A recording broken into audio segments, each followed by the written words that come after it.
आप सभी को फिर से ढेर ढेर सारा नमस्कार। आप सभी का स्वागत है सेरिकल्चर के मंच पर आज पुनः। और साथ ही हमारे साथ जुड़े हुए तकनीकी विशेषज्ञ श्री रोमिल पांडे जी का भी स्वागत है हमारे सेरिकल्चर के मंच पर। और चूंकि तकनीकी विशेषज्ञ के रूप में रोमिल जी हमारे साथ अक्सर ही जुड़े रहते हैं और आप हमारी कई सारी तकनीकी समस्याएं या तकनीकी जो ऐसी चीजें जिनका हमें जानकारी नहीं है उसे हमें बताते रहते हैं, जो रेशम कीट पालन से जरूरी हैं। और ऐसे ही हमने पिछले अपने वीडियोज में रेशम के जो कीट हैं उनके अंडों के बारे में बड़ी महत्वपूर्ण जानकारियां दी हैं। आप उन्हें देख सकते हैं पिछले वीडियोज में जाकर के। और आज उसी चरण में एक आगे की एक ऐसी चीज जो जिसे टेक्निकली हम ब्लैक बॉक्सिंग कहते हैं। ब्लैक बॉक्सिंग, आप सोचेंगे बड़ा अजीब सा नाम है ब्लैक बॉक्सिंग, ये क्या है? काला बॉक्स। तो इस काले बॉक्स का राज आज खुलने जा रहा है और उस राज से पर्दा हटाने जा रहे हैं हमारे रोमिल जी। मैं उन्हें आमंत्रित करूंगा कि प्लीज इस काले बॉक्स ब्लैक बॉक्सिंग के राज से जो है पर्दा उठाएं। धन्यवाद। जैसा कि पिछली बार हमने चर्चा करी थी, हमने एक टर्म यूज़ किया था इंक्यूबेशन, और उसके बारे में हमने ये बात करी थी कि किस तरह से वो इंक्यूबेशन महत्वपूर्ण है जो अंडे के अंदर जो भ्रूण है उसके विकास के लिए। तो जैसा कि हमने पिछली बार बात करी थी कि ये 10 से 11 दिन का, जब हमें जहाँ पर वो हमें बीजागार से अंडा प्राप्त होता है उसका एसिड ट्रीटमेंट होता है, उसकी सुषुप्ता अवस्था को तोड़ के भ्रूण को एक्टिवेट किया जाता है और तब से हैचिंग होने तक की स्थिति इंक्यूबेशन कहलाती है। उसी इंक्यूबेशन में एक महत्वपूर्ण चरण होता है ब्लैक बॉक्सिंग, यानी कि जिस समय अंडा इंक्यूबेशन में रखा जाता है उसके अंदर, अंडे के अंदर भ्रूण का धीरे धीरे धीरे विकास होता रहता है। और जैसे एक डीएफएल में जैसे हमने कहा 500 कीटाणु होते हैं, और एक ट्रे में जब हम 50 डीएफएल रख रहे हैं तो 25,000 हमारे अंडे वहां पर होंगे। उन अंडों में हो सकता है कि कुछ अंडों में भ्रूणों का विकास एक बराबर ना हो, आगे पीछे हो सकता है, क्योंकि हम इसको आगे कमर्शियल रेयरिंग कर रहे हैं, हम किसान की रेयरिंग कर रहे हैं।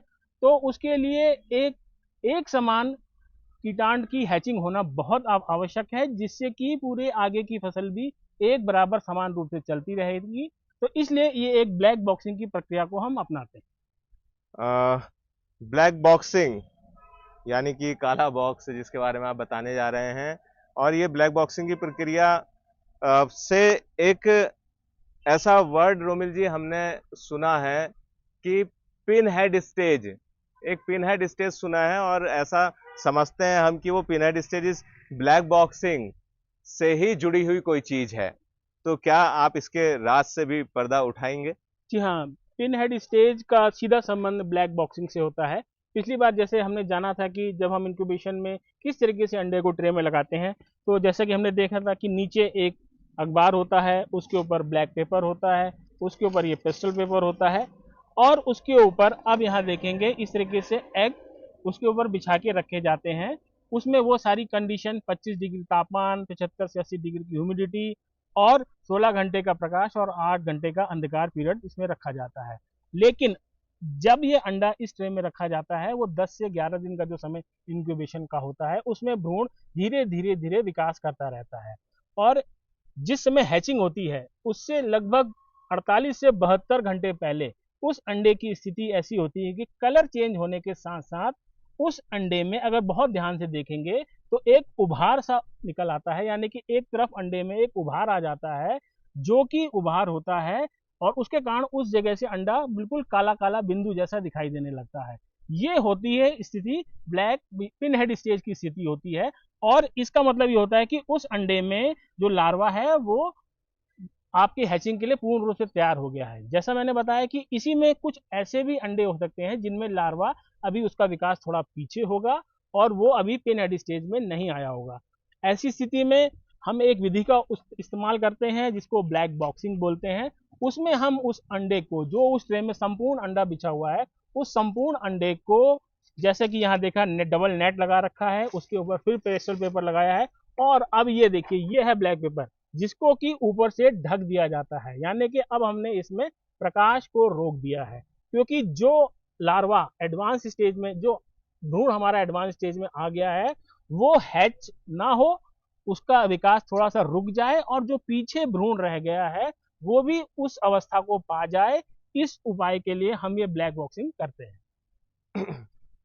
मैं आप लोगों को ये बताना चाहूंगा कि अभी जैसे रोमिल जी ने आपको अंडा थोड़ा नजदीक से दिखाया, लेकिन हम सभी जान रहे हैं कि बहुत छोटा छोटा सा अंडा है वो, और उस पिन हेड को अभी वीडियो के माध्यम से इस प्रकार से देखने में आपको थोड़ी सी दिक्कत आ रही होगी। उसमें जब वो अंडा पिन हेड का मतलब आपको बताया कि छोटे से अंडे में से एक पिन की तरह से उभार ऊपर को जब वो ग्रोथ करता है तो होने लगता है, तो उसे ही पिन हेड के रूप में कहते हैं। और उस समय जरूरत पड़ती है, जैसे घरों में हमारे बच्चे पढ़ते समय एक छोटे वाले हैंड के एक लेंस की जो मैग्नीफाइंग लेंस होता है उसका इस्तेमाल करते हैं। उससे अगर आप देखेंगे तो बहुत बेहतरीन तरीके से आपको वो विजिबल हो जाएगा और दिख सकेगा। तो जब कीटांड की इतनी छोटी स्टेज पर होते हैं तो हम अपने पास उस मैग्नीफाइंग लेंस को रखते हैं और उससे उस स्टेज को आइडेंटिफाई कर लेते हैं कि क्या वाकई में पिनहेड की स्टेज आ गई है। तो इससे आप पिनहेड स्टेज को पहचानते हैं और तभी आप ब्लैक वैक्सिंग की ओर अग्रसर होते हैं।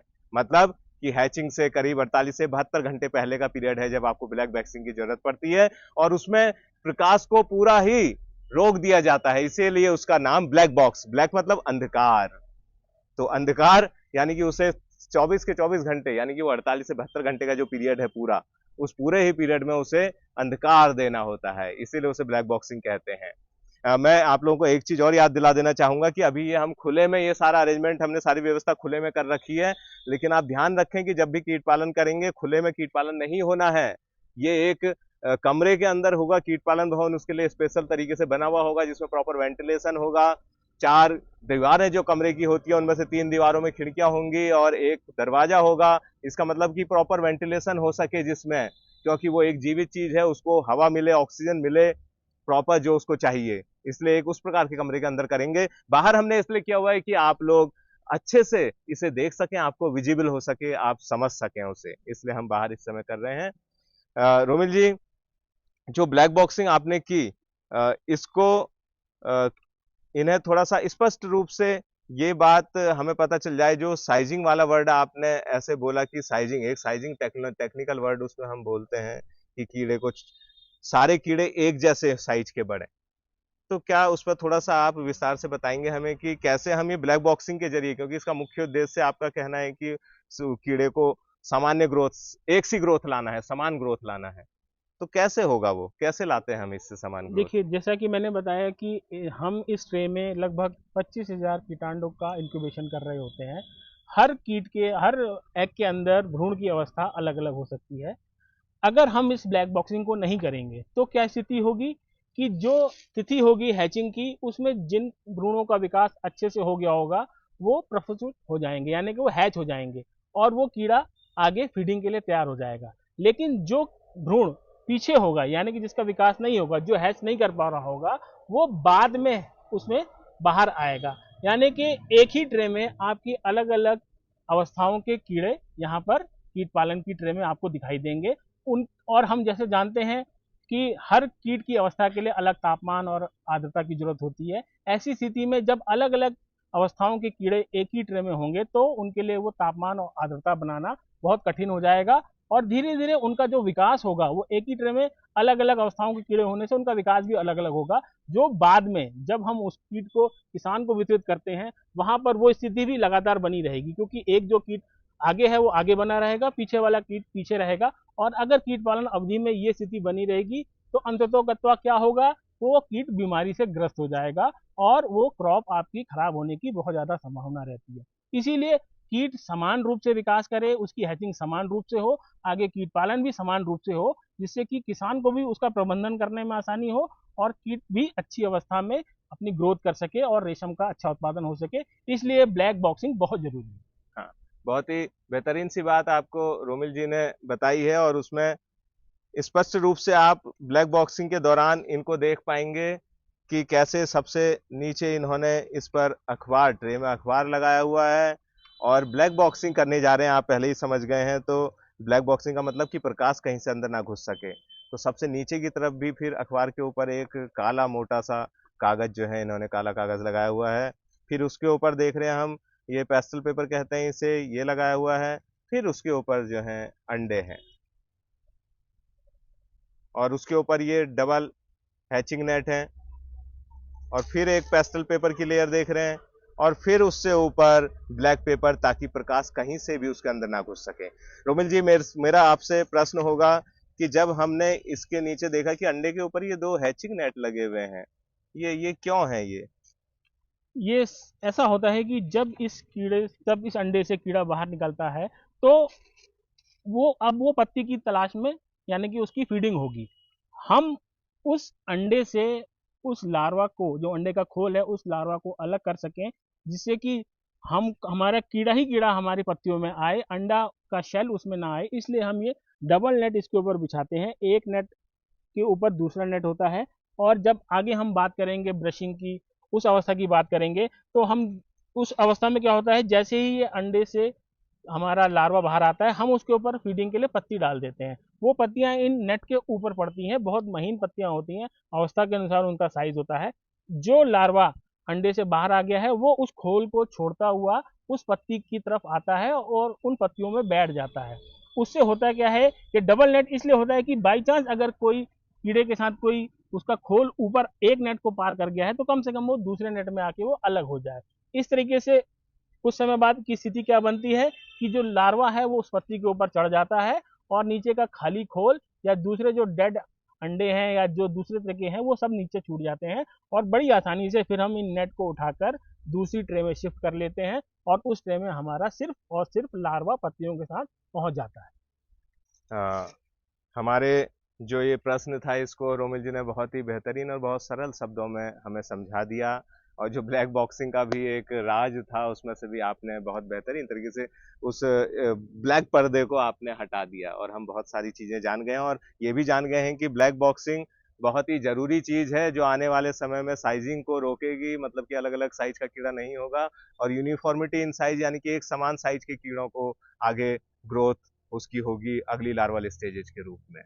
तो इतनी सारी जानकारियों के साथ हम लैस होते जा रहे हैं, और मैं समझता हूं कि इतनी सारी जानकारियों के साथ लैस होने के बाद हम बहुत अच्छा रेशम का उत्पादन करेंगे और अपनी आय में वृद्धि कर सकेंगे। मैं रोमिल जी का हमारे साथ जुड़ने और हमारे साथियों को इतनी अच्छी अच्छी रेशम संबंधी जानकारियां देने के लिए हार्दिक आभार व्यक्त करता हूं, और साथ ही हमारे साथ जुड़े हुए सभी साथियों का भी बहुत बहुत आभार व्यक्त करता हूं। और साथ ही आपसे कहना चाहूंगा कि जुड़े रहिएगा, जाइएगा नहीं, क्योंकि अभी बहुत सारी ऐसी जानकारियां हैं जो आप तक पहुंचने को बेताब हैं। तब तक के लिए आप सभी को शुभकामनाएं।